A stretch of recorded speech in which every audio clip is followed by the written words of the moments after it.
because they're both crushing it. And I don't know how this turns out. You know I love Sam. I don't know how it turns out. But let's be clear. He ate San Francisco's defense for lunch without his number one tight end, without his number two receiver, and then his number one receiver, Justin Jefferson, got hurt.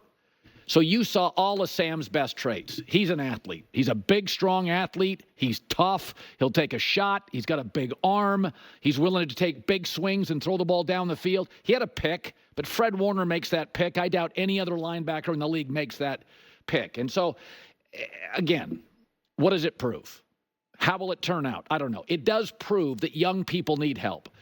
Everybody needs help. Nobody does it on an island. Even Mahomes hasn't played particularly great football. You need help. 95% of the quarterbacks in this league are just not gifted enough to overcome nonsense. And, in New York and in Carolina, nothing but nonsense. Sam's not that talented. Then he goes to San Francisco, and the coaches reportedly loved him. Kevin O'Connell calls Kyle Shanahan. Kyle's like, we loved him. If it wasn't for Purdy, we'd start him. And then he goes to Minnesota, again, with a competent franchise, a great offensive coach. He is crushing it. So, playing quarterback in the NFL is like quantum mechanics. People have no idea what it is or what it takes. You just don't know until you've done it, and almost none of us could do it. And I mean almost none of it. But what you do need is a really good professor to teach you how to do it, unless you're like a genius. And there are not many of those. Or unless you're John Elway, and there are not many of those. But what I saw yesterday was a quarterback that just was desperate for competency from an organization. And the Jets and Panthers could not deliver that. And then a sharp offensive coach who can elevate Sam's strengths and then hide his weaknesses. He can be a bit impulsive. There are times he can be little Carson Wentz. He can be a little reckless. He can run into trouble, throw ugly picks in the red zone. Now, yesterday was just Fred Warner being Fred Warner, but here is Kevin O'Connell on Darnold's big game. That is big-time quarterback play. Sure. All those folks out there that want some examples of it, I think we got 2 weeks of some pretty tangible examples of some quarterback play from Sam Darnold. I'm really proud of him. Yeah, it was really good. So here's week 3. Remember, we looked at the schedule for Minnesota, and we're like, well, middle and end, they got a shot. And I had said, I don't know where you had them, J-Mac, but I had said, if they finish 4th, this is the greatest offensive group that has ever finished in 4th place in the National Football League. They're missing pieces and lighting up the Niners. I mean, they didn't have their number 1 tight end, their number 2 receiver, and Justin Jefferson got hurt. So congrats to Minnesota. That schedule does not get much easier for the Vikings. But if you look at the week 3 schedule, Thursday, by the way, I saw the Jets-Patriot line. I like the Jets on that line. I think New England's fooling people a little bit. 6.5 Jets favorite, right? Now is up 6.5? Yeah. Okay, that's a stay away then. Okay. But as you look at it now, Minnesota, my favorite number of the week, Houston goes to Minnesota. So Minnesota is off a San Francisco game where you get beat up physically, and Houston did not play well but won, where you can really coach them. I think Houston goes up to Minnesota and plays finally. They're young and they make mistakes. I think Houston beats Minnesota. A little bit of a comeback to earth moment, but I will say this again.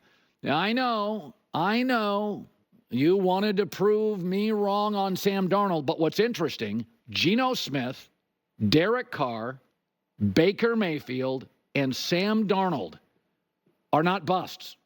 No. And there was a time we thought all of them were done. And right now, if you did MVP voting, Derek Carr would lead. Darnold would be 2. I mean, seriously. Kyler Murray has to be in the discussion. Yeah, Kyler Murray yesterday may have played the best game by an NFL player all season. Did you see Arizona versus Detroit this week? I don't think we can discount the Cardinals at this point. They opened with a 17-3 lead against in the opener against Buffalo. And then yesterday it was like 24-3 in a heartbeat against the Rams. Detroit does not look crisp. And I have like a Ben Johnson's take. It's probably too hot. You had a very interesting take. Old saying, you strike in your career, you strike when the iron's hot. So Ben Johnson was the hot coordinator on the market. Now, Harbaugh was the hot head coach in the market, but he was the hot offensive coordinator. Guy at Houston, but he'd only been there a year. And Ben Johnson. And Ben Johnson alienated some people. Remember, he called a team flying to the... That's right. I think, was it Washington? Yeah. Like might have been. Flying somewhere. He called them mid-flight. I don't want the job. And they were flying him on a private jet. So now you look at them, and I don't know what it is. The second half against the Rams, they got dominated, and they did not look... First of all, Goff was just off. The other thing is they asked Goff to throw 55 times. You're a power run team. You have the best offensive line in football.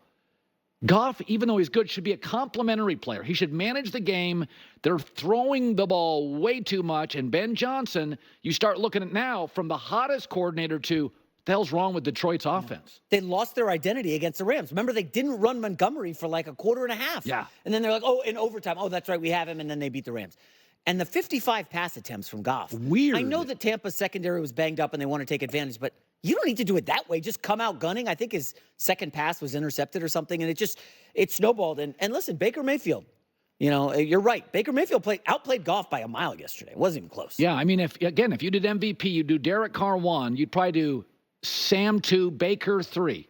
Kyler's got to be in there somewhere. And Josh Allen Josh Allen didn't do much against Miami, but wacky season. Let me give you this number I just saw. So passing touchdowns through 2 weeks. This was a passing league, right, for the last 5 years. So 2019 through 2 weeks, 105 passing touchdowns. Then it went to 110. Then 110. 105. Look at the last 2 years. It dipped down to 86 touchdowns passing through the first 2 weeks. Is that this season, 66. That's it. Okay, so it's interesting. I have two thoughts on that. Number one, these teams, I mean, if J.J. McCarthy didn't get hurt, he could be playing. So we're Caleb's playing, Bo Nick's playing, Jaden Daniels playing. And they're not good. I'm sorry. Well, they're overwhelmed by it. So we're playing a lot of young quarterbacks. I think that's part of it. And I think, to be honest with you, I don't think all the coaching's equal. I think we're more prone to fire coaches early, insert guys in. Some of these guys coaching are not head coaches. The Saints' new coordinator, Clint Kubiak, took the Cowboys to the woodshed. Honestly, it felt like a Southern California 7-on-7 drill. They kept scoring standing up. Were they wearing the red jerseys? Don't tackle them. It was brutal. So, number one, let's give the Saints credit. They've got a new offensive coordinator, and they got speed deep, running back. They're giving Derek Carr protection. This is a Saints win, not just a Cowboy loss. They averaged 12 yards a play in the first half. And I mean guys standing up out of bounds and standing up into the end zone. The number two thing is no NFL team falls in love with itself after a big win like Dallas. And maybe it's the city. A lot of sequins, big hair. Dallas loves Dallas. That's okay. It's a healthy ego. Economy's always great. But nobody falls in love with themselves like Dallas. I mean, they've branded themselves as, and this counts all sports in America, as America's glamour team. But all that glamour to me feels like a lack of grit. If you hit them on the chin in the first round, it's over. And Nick Saban at Alabama, remember what he used to call hype, marketing, and glamour? Do you remember that? He called it rat poison. He goes, all these, you're on the cover of this magazine. That stuff is rat poison. It just brings you down. And that's what I feel about Dallas. I mean, think about this. In just recent memory, go back to week 15 last year against Buffalo. Remember that game? They trailed 31-3. Dallas trailed Buffalo 31-3. They trailed Green Bay 27-0. And yesterday they trailed 35-13. That's like what happens to Carolina. I mean, they get blown out. They are a boxer that you hit them early. They're the opposite of Kansas City. You could knock Kansas City down in the first round, second, and third, and somehow they'll get up and they'll win a decision in the 10th.